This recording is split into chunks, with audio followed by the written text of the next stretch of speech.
салом, наврӯзи хуҷастафай муборак бошад.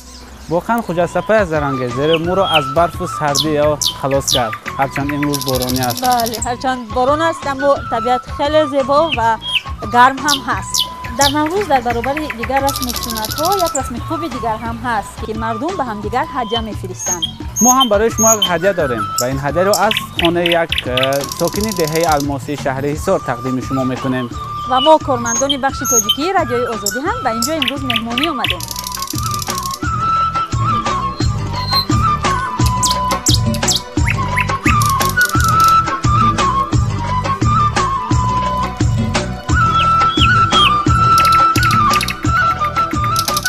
خوب زرنگه در اینجا ما تو جدا میشویم من ببینم سریکت چی خبر است. من هم میروم نزد خانم ها سری دیگ و با اونها کمی یاردم میکنم.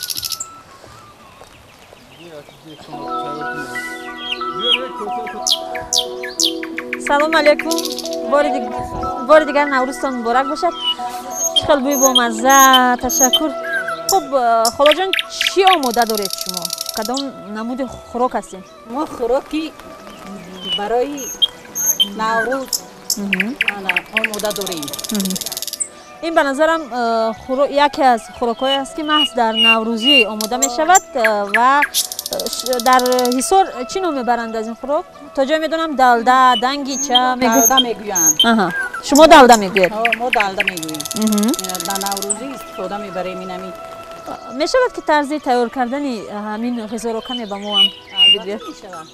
اول ما آب میدازیم، بعد گندم رو میکویم، میدازیم لوبیا، نخود، همه چیزایی که در چی دانگی هست ما در این آماده میکنیم، میدازیم. کبوتی. خب استاد نوروزتون مبارک باشه. کلاغ مبارک شما و نوروز مبارک. تشکر زیاد. استاد درباره حکمت‌های جشن نوروز کمی برای ما. حکمت نوروز این ایده اجدادی قدیمی ماست. در این یک چند حکمت داره. آدمان در این روزها حولی هاشون را تازه میکنن، خانه هاشون را تازه میکنن، یک دیگر را خبر میگیرن، به مهمانی دیگر میروند. خب موسم کشتکار سر میشود. در نوروز بسیار رقص و سرود و بازی تشکیل میکنن، گشتک میکنن، خب بسیار خوراکای با لذت میپزن، مخصوصا سمنک، گندم کوچه که این یک سلاست یا حکمت خود را دارد. این از نشانه روز نو آغاز کردن روز نو سال بهار اول بهار می شود. بسیارتر برای آن این خوراک را در وقت تیار می‌کنند که فصل بهار است. بله. علف‌های پودینه، شلخه، این علف‌های وای بسیارتر در بهار می‌روید. بله بله. برای همین این خوراک را ما در بهار و در نوروز بسیارتر استفاده می‌بریم. اصلا همین دلده را هم مثل سمنک همیشه باید آمیخته کنیم یا باید که ما کوفته استیم برای که تگک رای نگیرد. تگک نسوزد. مزه همین خوراک بود دیگر می‌شود. استاد عزیز نوروزتان مبارک باشد. خوب یک سوال داشتم در دره الماسی باز کدام آیین‌های نوروزی تبدیل کرده می‌شوند؟ تشکر زیاد به شما هم نوروز را تبریک میکنم. بسیار خوشحال شدیم امروز در دیار زیبا منظر دهه خرمنک دره الماسی نوروز یکجام بهار زیبا که قدم رنده کرده است. ما بسیار خوشنودیم. بسیار مردم دهه ما هم برای این پیشواز گرفتن نوروز را بهار یکجام را با کارهای دهقانی مشغولند. بعد در این همچنین عید اجدادی می باشد. مردم ما برای ایدها تشکیل میکنند کشتینگیری، کاک بازی، فوتبال، والیبال، بسیار ورزش‌های چیا تشکیل میکنند. بسیار خوش است. مسابقات تشکیل میکنند. بسیار خوش است. برای همین من از نام مردم دهه خرمنک دره الماسی تمام مردم هر بدن پاکستان را به این عید بهار و نوروز یکجام تبریک نموده با آنها آسمان صاف، خانه آباد، سربلندی دایم بهار در خاندان همه شماهان هویدا باشد. نوروزتان فیروز باد، هر روزتان نوروز باد. هنگام مثلا آماده کردن سمنک زنها عادتا سرودخوانی میکنند، میخندند، رقص میکنند. در دلده هم همین خیلی ویا هست یا این مهم نیست این چیز؟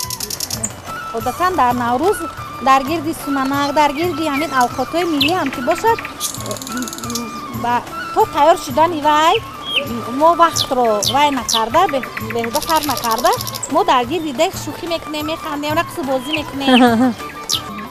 متاسفانه امروز بارانی است، اگر نه در پهلوی این دک یک دک سومنک هم میموندیم بسیار نغز میشد به فکرم.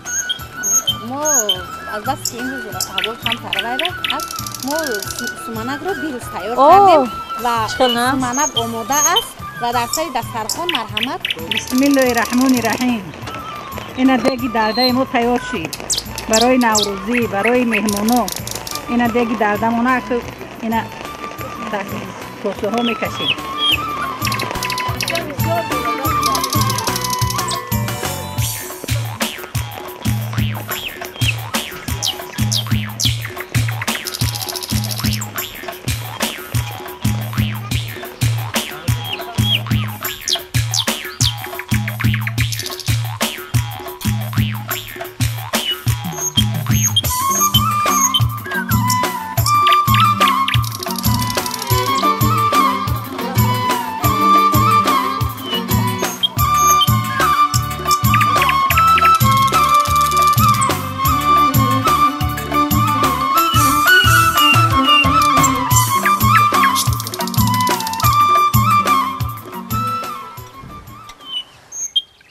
همکاران عزیز، ما در یک دره خوشمنظره تاجیکستان، دره الماسی حضور داریم و باید بگویم که این دره هنوز از زمان شوروی با فوتبال مشهور بود، زیرا اردوگاه یا بازی اساسی دسته مشهور پامیری دوشنبه در همین دره جای گرفته است که این دره امروز مکانی آماده ساختن تیار کردن فوتبال بازان نورس می باشد و حالا در اینجا اکادمی فوتبال باشگاه استقلال موقع دارد و در اینجا بسیار مسابقات بین المللی هم برگزار می گردد.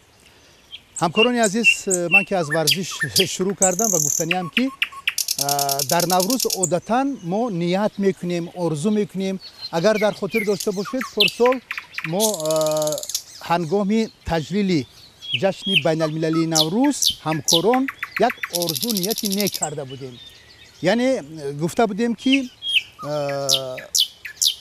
در نوروز این ساله من در نظر دارم سال المپی 2016 رو در تاجیکستان قهرمان المپی پیدا شود و این آرزوی ما جامعه عمل پوشید و سال 2016 ماه اوگوست در شهر ریو دی ژانیرو برزیلیا گرز انداز مشهور تاجیک دلشاد نظرف با گرفتن عنوان بلند قهرمان بازی های المپی و مدال طلا مشرف گشت و اکنون ما در این نوروز هم آرزو داریم که نهایت بعد 22 سال در تاجیکستان قهرمان جهان در رشته المپی پیدا شود، زیرا بعد پیروزی گرز انداز مشهور تاجیک اندری عبدولیف در تاجیکستان دیگر یگان نفر دیگر از ورزشکاران در نمود المپی ورزش قهرمان جهان نشده است.